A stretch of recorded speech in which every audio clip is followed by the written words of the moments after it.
Sa videong ito, pag-usapan natin kung bakit laging naubos yung ating mga coolant sa reserve at sa radiator, ano yung mga pwede nating i-check or ayusin kapag nangyari ito, at kung paano i-DIY yung pag-ayos nito. So para po sa mga hindi nakakaalam, konting recap lang po tayo, no. Yung coolant po na tinutukoy natin, yun yung parang liquid or parang tubig na substance na nasa loob ng radiator natin. So ito na po yung radiator na pinaglalagyan ng coolant. Dito naman po banda, makikita po natin yung ating reserve. So kinakailangan po na palaging may laman po yung ating mga radiator at ating reserve para mapanatili po na malamig po yung ating mga makina at hindi mag-overheat. Kaya naman po dapat laging mapanatiling puno po itong ating radiator, at yung reserve naman po ay kailangan dapat may laman para kung sakaling nababawasan man itong ating radiator ay meron pong nagsusupply sa kanya. Actually po matagal po mabawasan yung ating mga coolant dahil nagsisirculate lang siya or umiikot lang po siya sa ating mga makina. So yung radiator lang po yung nagpapalamig. Isusupply niya sa ating makina yung malamig na coolant natin, at kapag uminit na dun sa makina yung coolant, babalik siya sa ating radiator para palamigin ulit.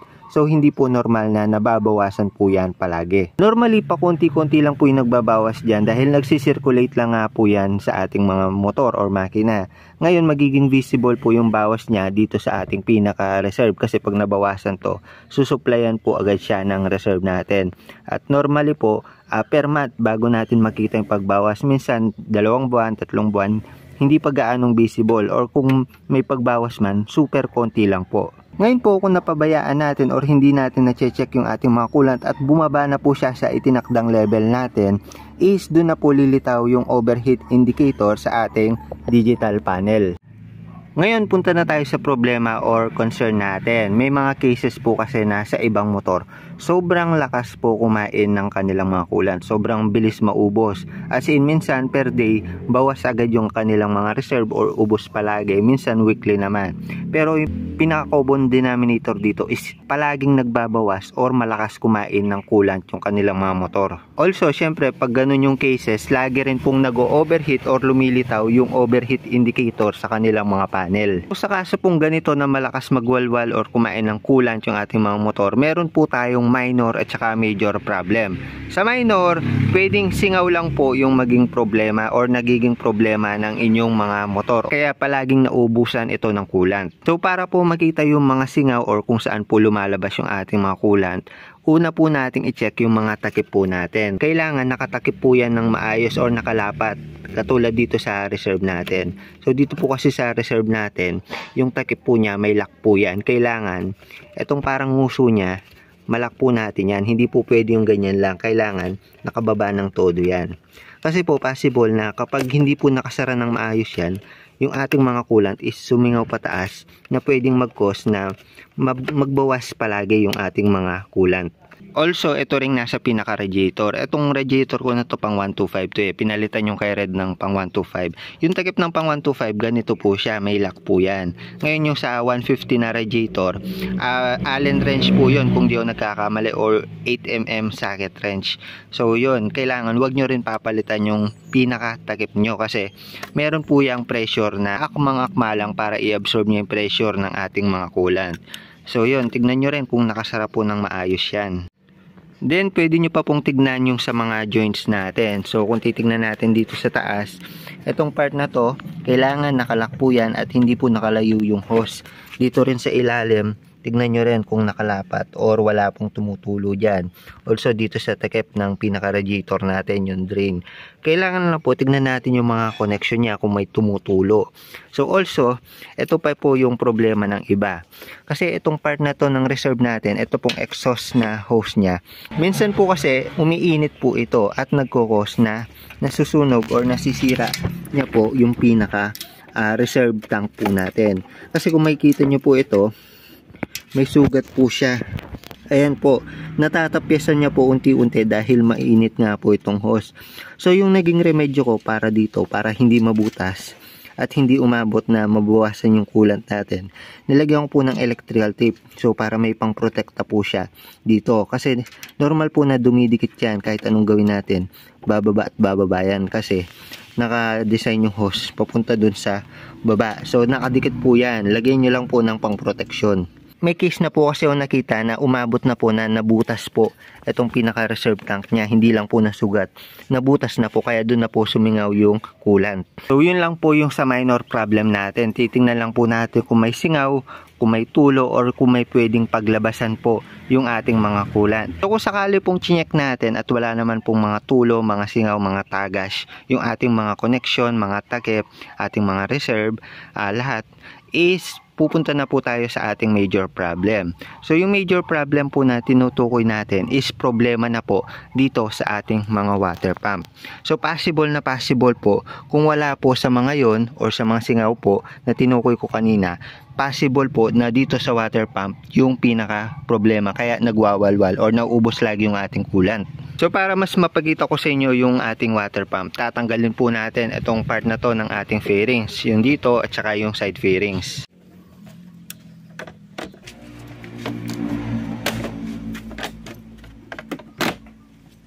Sa side fairings, isa lang yung tornilyo niyan, yung nandito, matatanggal na yan, hugutin nyo lang. Ngayon, sa pagtanggal nito, hindi na kailangan tanggalin itong buo.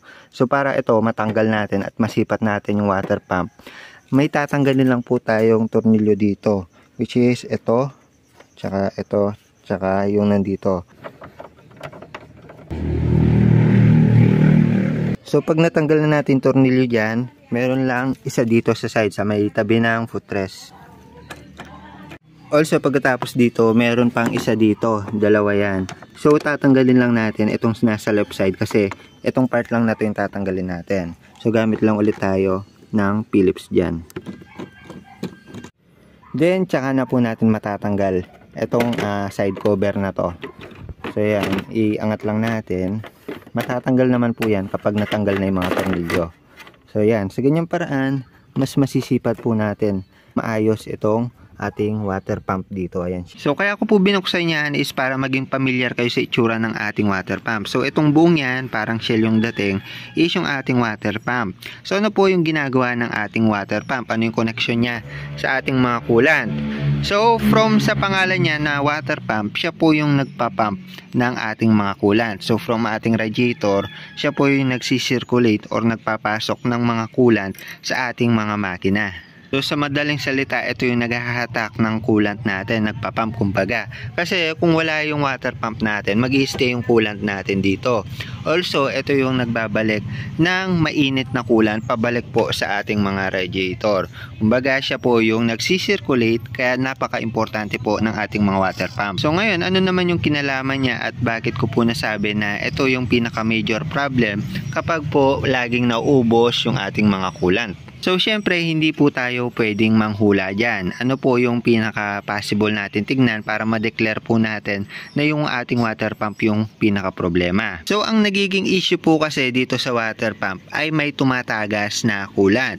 So kapag po may tumatagas na coolant dyan, yun na po yung nagiging dahilan ng pagkaubos ng mga coolant natin. So kadalasan po yung tagas po niyan is dito sa ilalim at dumidirekta po siya kadalasan dito sa elbow ng ating mga tambutso. Kaya naman kung minsan wala tayong makikitang sign na may tulo po yan dito, dahil pagpatak po niyan sa tambutso natin, lalo na kung mainit po yan, is diretso po siyang nagiging vapor or usok.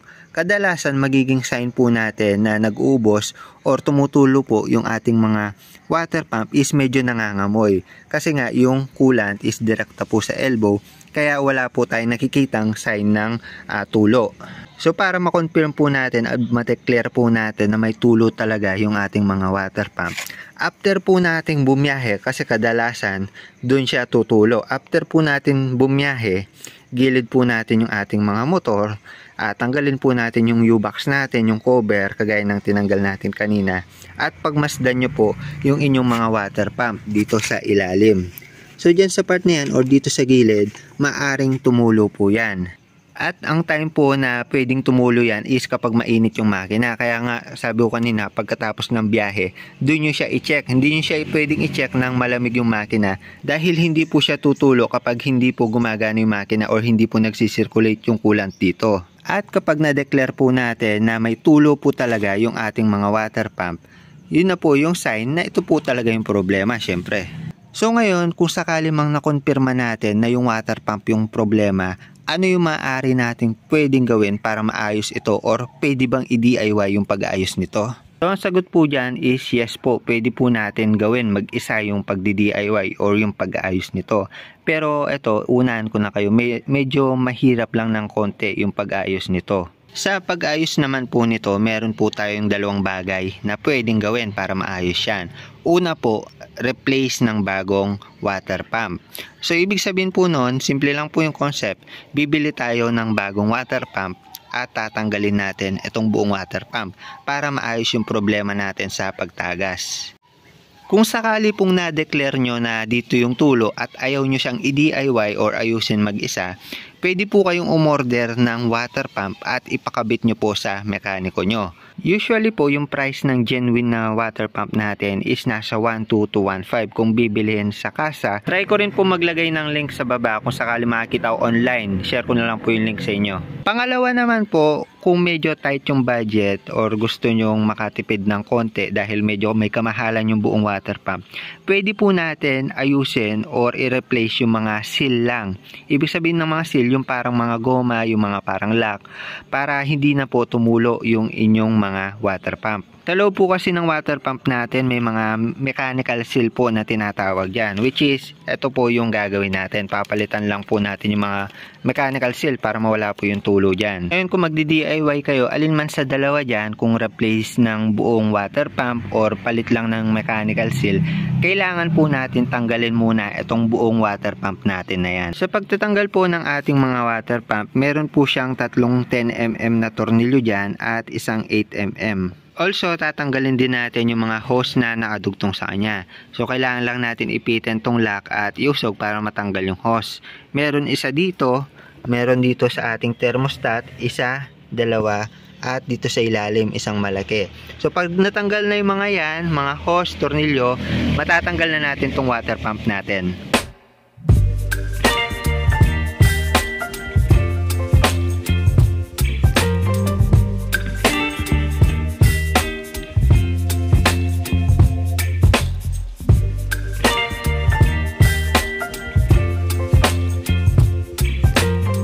So yan, dito fast forward na tayo, gabi na kaya nandito na ako sa loob ng bahay. So yan, natanggal na natin yung mga hose natin, tanggal natin yung lock, tinanggal natin yung apat na tinuro kanina. Ngayon habang tinatanggal natin yan, natanggal na tong cover ng ating water pump. Kung makikita nyo, ayan o, nagagalaw natin. Actually, natatanggal na yan, ayan. Ito yung cover ng water pump natin. So kung makikita nyo naman, may indikasyon rin na natuyuan na siya. So dahil tumutulo, medyo malakas na rin siguro yung tulo nito.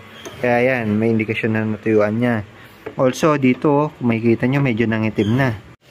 So itong part na to, tatanggalin din natin yan ng buo. So kapag tinanggal po natin yan, wala nang tornilyo yan kasi natanggal na natin mga tornilyo niya. Yung gagawin lang natin is sasaklitin natin or itutulak natin gamit ng flat screw para lumuwas siya or lumabas. So dito may siwang, gamit lang kayo ng flat screw. Medyo uga-ugain nyo lang sa pagitan hanggang sa matanggal natin siya. So yan, ugayin po natin yung part na to. Yan yung pinaka pwedeng ugain. Pati dito, ayan, sa sulok dito. Ugayin natin yan. Ayan, kung makikita nyo gumagalaw yan. Pati itong part na to. So minsan biglain nyo ng isang beses para malakas yung pag-angat or pagluwa nya. Ayan, kung makikita nyo dahan-dahan na ano din, matatanggal din natin yan. So kapag medyo nauga na po yan, matatanggal din po yan. At ito na po yung ating pinaka water pump natin. So ito yung cover niya. So dito sa loob makikita natin may parang LC siya. So yan po yung nagpapump ng ating mga coolant. Yung pag-ikot po nito sabay po ng pag-on ng makina. So pag-on ng makina, ikot yan tuloy-tuloy. Ngayon dahil sa katagalan ng panahon na paggamit natin ng motor, may part na nasisira po talaga yung pinakaloob na to, which is yun yung tinatawag na mechanical seal. So kapag nasira po yung mechanical seal sa loob nitong parang LC natin sa part na to, sa loob niyan, may chance po na umapaw or tumulo po yung coolant po natin dito. Ayan. So tutulo yan diretso. Yun na po yung dahilan kaya nagbabawas po lagi yung ating coolant. So sa case ko, ganun yung nangyari kung makita nyo. May sign po na tumulo po yung ating mga coolant dito. Kagaya ng sinabi ko, kung gusto nyo madalian sa pag-ayos ng inyong mga water pump, palitan nyo na lang ng buo itong pinaka water pump nyo. So medyo may kamahalan pero mas madaling gawin kaysa po sa pagpapalitan lang natin yung mechanical seal. Medyo makakatipid tayo pero medyo matrabaho din siya dahil may babaklasin pa tayo dito sa ating water pump. So para magkaroon po kayo ng idea sa price ng mechanical seal natin, nabili ko po ito ng 177 pesos lang. So buo na siya lahat ng seals dito sa loob ng pump. So sa pag-repair po ng ating water pump or pagpalit po ng mechanical seal, kailangan po muna nating tanggalin itong pinaka-hélice natin. So yung pagtanggal po ng hélice na to medyo mahirap. Yung iba ginagawa nila, iniipit ng vice grip ito tapos ikutin ito para matanggal.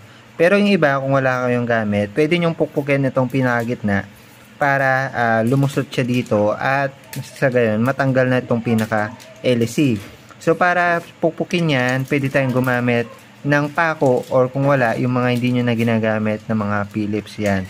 So pupukpukin nyo yan para sumuksok siya sa kabila at matatanggal natin tong hélice natin. So ako yung diskarte ko dahil medyo flat yun dito at mahirapan tayo kapag isang kamay lang. Ipitin ko to itong part na to ng vice grip para may buwelo tayo. Take note lang na dapat yung pang silsil natin is mas maliit dito sa butas para lumusot siya at matanggal natin itong pin na nasa gitna.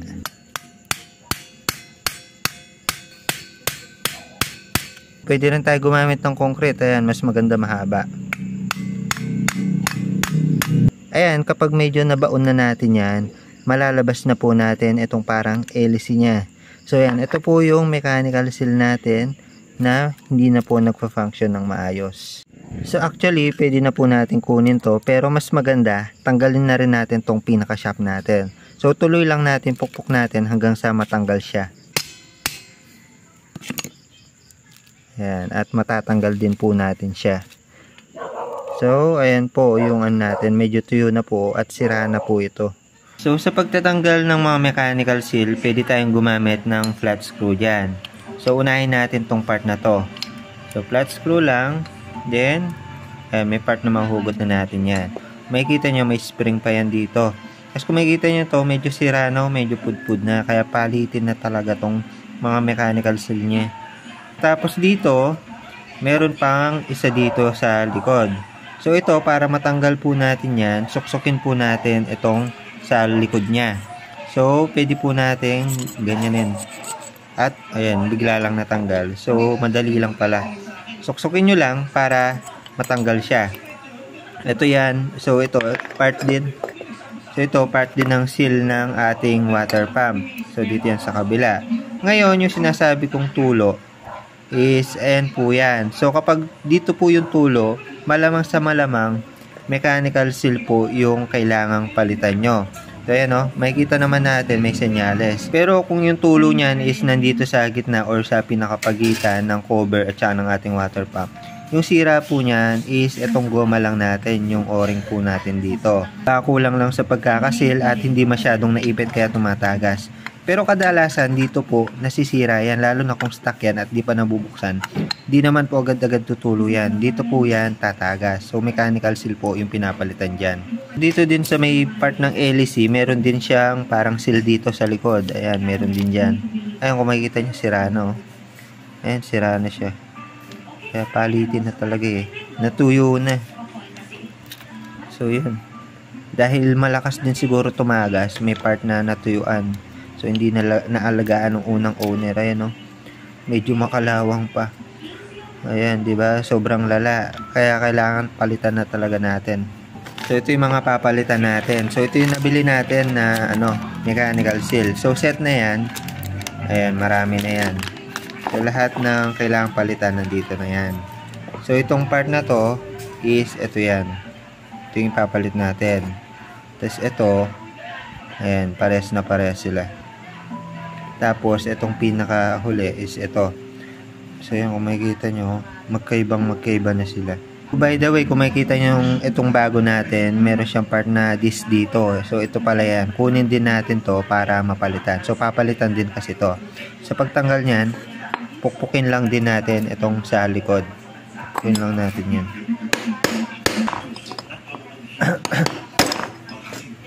So yan, sa sobrang hirap niyang tanggalin, nasira na siya kakapukpok. So by the way, papalitan din naman natin. Dito yan oh. Ayan, dito yan sa part na yan, nasira na lang. So yung bago, ayan, may kasama na siyang parang plate niya. So ito yung papalit natin dito. So bago natin ilagay yung mga bagong mechanical seal, kailangan din natin linisin itong pinaka water pump natin. So itong ring niya or parang goma, meron yan kasama sa binili natin. So may bago. So yan yung papalit natin. Tatanggalin lang natin. Then linisin natin lahat. Pati ito para malinis siya. Pati ito para okay goods lahat at malinis kapag binalik lahat. So sa paglinis, pwede tayong gumamit ng mga brush at also liha para sa kalawang, tapos sabon at tubig. Take note lang bago natin basahin or linisin, tanggalin natin tong thermostat natin para hindi masira. So gamit lang tayong 10mm, dalawa yan. So yan, pag natanggal na yung mga tornilyo, tanggal na yung thermostat. Then pwede na natin linisin itong ating water pump.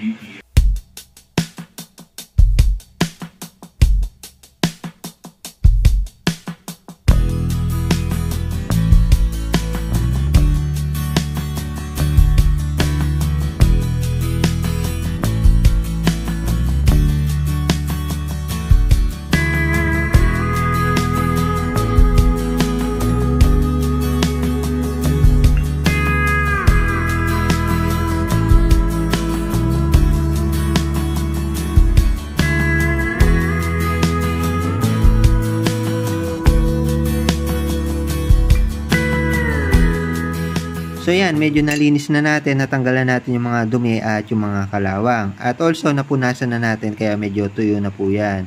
Ngayon sa pag-assemble, super simple lang naman po. So unahin po natin yung ating pinaka-mechanical seal. Itong cover, tabi lang po natin. Dito tayo mag-assemble. So dito, kung makikita nyo, pagbaliktad natin, dito natin isasalpak po yan. Sa paglalagay po niyan, lalapat naman po yan dito. Tapos, kailangan pa po natin siyang ibaon kasi kung makikita nyo, may space pa po yan. So, pwede po natin pukpukin yan. Para mas smooth yung pagbaon niya at hindi tayo masyadong mahirapan, gamit tayo ng grasa. Pero, konti lang kasi baka mahalo sa coolant yan kung sakali man. Konti lang para lang dumulas at bumaon siya dito sa ating water pump. Tapos, gamit tayo ng medyo malapad na pamukpok. Huwag tayong gagamit ng flat screw kasi baka magkasugat yan at masira. So, yung medyo malapad katulad ng ito, long nose. So, paglapat na yan dito sa pinaka-water pump natin, ayan, goods na yan. Next nating ilalagay is itong bilog na to na goma. So, yan, kung makikita nyo, may part na sapad po siya, may part naman na parang may spring siya sa loob at may hukay. So, yung orientation po ng paglalagay natin is nakaganyan, hindi po sasapad. Dito po. At ilalagay po natin siya dito sa part na to. Ayan, sa likod ng ating water pump. Ngayon, bago natin siya ilagay, lagyan ulit natin ng konting grasa. So, konting-konti lang kasi hindi pwedeng mahalo yan sa coolant natin. So, yan. Dito, pwedeng kamay lang yung gamitin natin. Basta, pantay lang at lapat na lapat siya dito sa butas natin. So yan, pag nakita nyo lumapat na siya sa pinakabakal natin at pantay na siya, goods na yan. So next po nating ilalagay is ito namang goma natin na may parang plastic sa loob. So ito naman po ilalagay natin yan dito sa ating LC. So yan, papasok lang natin dito. So ito kahit hindi na po natin lagyan ng grasa yan. Swak na po yan. Tapos, next na ilalagay po natin itong shop po natin. So, ito, hindi ko alam kung natatanggal to, pero yung akin hindi ko na tinanggal. Basta, smooth pa po yung ikot ng inyong mga bearing dyan. Goods pa po yan. Pero kung hindi na po umikot na maayos yan, baka kailangan nyo na rin palitan itong shop nyo tsaka bearing. So, sa paglalagay nito, mas okay na lagyan natin ng grasa itong part na to. Ayan, itong paligid ng bearing natin. Kasi, ilalagay na natin yan dito sa ating water pump. So, ganito po yung orientation yan. So, sa pagpasok, ayan, unahin lang natin ito. Tapos, ayan, swak lang naman yan. Ngayon kung makikita nyo, hindi nyo makakamay yan. Kakailanganin po nating pukpukin yan. Uuntiin lang muna natin, tig-isang pukpuk lang. So discard ko, naglalagay ako ng vice grip dito para bumuka yan. Para ito, pag pinukpok natin, lulusot lang siya dito sa gitna. So basta, igitna lang natin yan ng maayos. Tapos pukpukin natin to.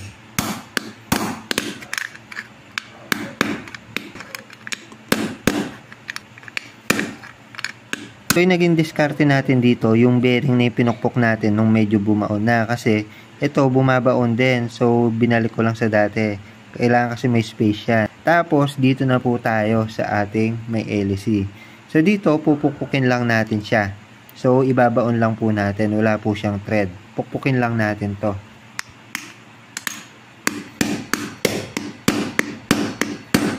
So yan, dapat yung ikot nito, hindi siya sobrang tigas, hindi siya sobrang lambot. Sakto lang. Dahil bago po yung ating mechanical sealer at may spring po dito. Kaya normal lang na parang may pumipigil dyan. Pero dapat naiikot po natin yan ng maayos. Kabit lang ulit natin yung ating thermostat sa dating pinagtanggalan niya. So yan, ito yung cover ng ating water pump. So dito naman sa ating water pump, okay, goods na tayo. Nakabit na natin yung mechanical seal at naayos at nalinis na po natin. Next step po natin is pwede na po natin siyang ipasok dito sa ating butas ng makina. So sa case nang nakabili kayo ng bagong water pump ng buo, syempre buo yan, nakabuo to. Yun na po yung time na ikakabit nyo na po yung inyong mga water pump. So susundan nyo lang yung step natin. Pero kung sakaling nagpalit kayo ng mechanical seal, huwag nyo po munang agad bubuin dahil mas mahirap pong ikabit kapag buo po yan. Kasi sa pagkakabit po nito, kailangan po natin isakto itong parang nakahusling bakal na yan. Dito naman po sa loob ng ating butas. So may part po dyan na may parang uka or parang gatla. So mas magaan po kasing tansyahin or may ipasok to kapag wala po yung cover nya. Pero take note lang kung sa case na magpapalit lang kayo ng water pump, kung buo yan, may cover na, huwag nyo na pong baklasin.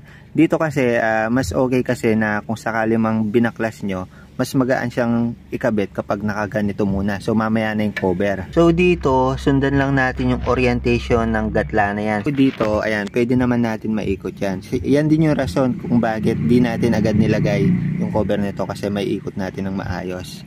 So yan, tansyahin lang natin. Tas dito, masisipat ko siya dito pakonti-konti. Tas pwede nating ikut-ikutin yung LC para umikot po. Ayan, yung medyo challenging lang dito, kahit na nakasakto na or feeling nyo akma na yung gatla na yon or nakausli dun sa gatla, is hindi pa natin siya may kakabit ng husto kasi kailangan pa natin pukpukin para bumaon po siya. So yan, kapag palagay nyo po is sakto na po yung gatla at suwak na po siya, pupukpukin lang po natin siya dito sa part na to para bumaon.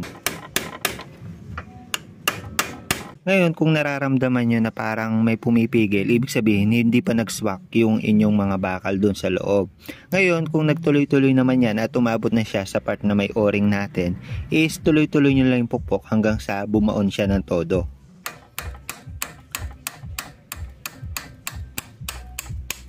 Ayan, sa part natin, nakuha natin siya ng isang take. So, trial and error lang po talaga yan. So, yun yung challenge dito sa paglalagay. Tapos, para ma-confirm natin na nag-ooperate or nag-swak siya sa loob, start lang natin yung ating mga makina. Tapos, start natin. Tingnan natin kung iikot yan kapag nag-start yung engine. Ayan, kung makita nyo, swak na swak. Umikot po siya. Ibig sabihin, sumama po siya dun sa gatla. Nagsakto po. Ngayon, pag okay goods na po yan, isusunod na po natin yung kanyang cover. Pero bago natin ilagay yan, may goma pa po yan para masil or malak po yan.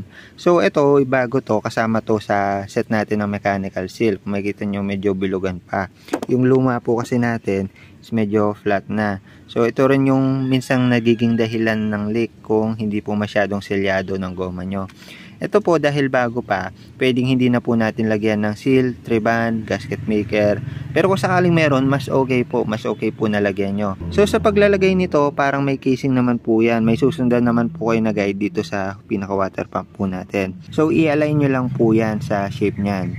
So kaya ko rin po sinabi na mas okay na may pandikit para hindi na po siya natatanggal. And kapag nalagay na po natin yung ating o-ring, yung goma, pwede na po natin siyang koberan. Pero ako po, diskarte ko, bago ko po siya tuluyang idikit dito, ilalagay ko po muna yung mga hose natin para freely pa itong naagalaw at hindi tayo mahirapan, kasi medyo mahihirapan tayong magkabit ng mga hose kapag finix na po natin yan dito.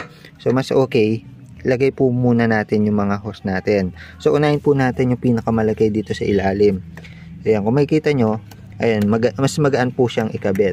Next po yung dito, yung hose natin dyan sa ilalim ng thermostat. Tapos yung dito sa taas ng thermostat natin. Last po itong nasa pinakataas.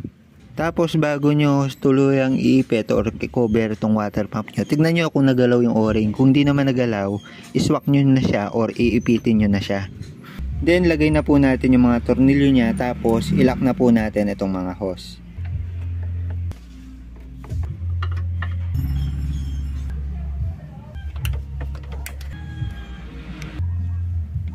So kapag okay na lahat dito sa water pump natin, lagyan lang natin ng coolant itong ating radiator. Tapos mamaya check natin yung water pump natin kung meron pang tutulo.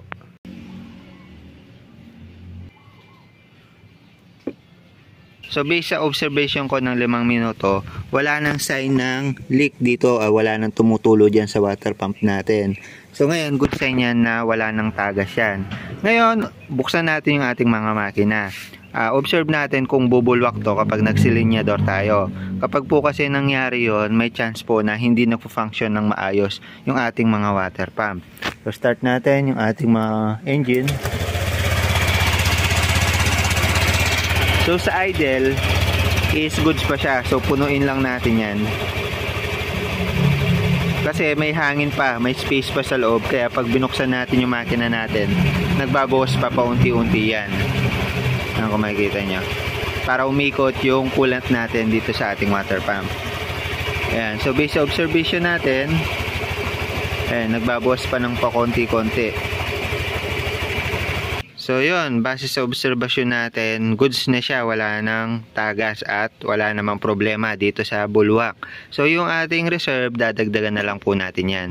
Pero syempre, after ng biyahe natin, observe pa natin kung may tutulo. Pero as of now, wala na pong naging problema yung ating mga water pump. Goods na po siya at okay na po. So lagi nyo lang pong tatandaan na kapag alam natin hanapin yung problema kagaya ng tulo, ng leak sa ating mga motor, alam po natin kung ano yung aayusin natin. So yun lang muna para sa video na ito. Sana may natutunan kayo. The more you click, the more you know. Mabilis maubos ng coolant, palit mechanical seal ng ating mga water pump. Bye-bye!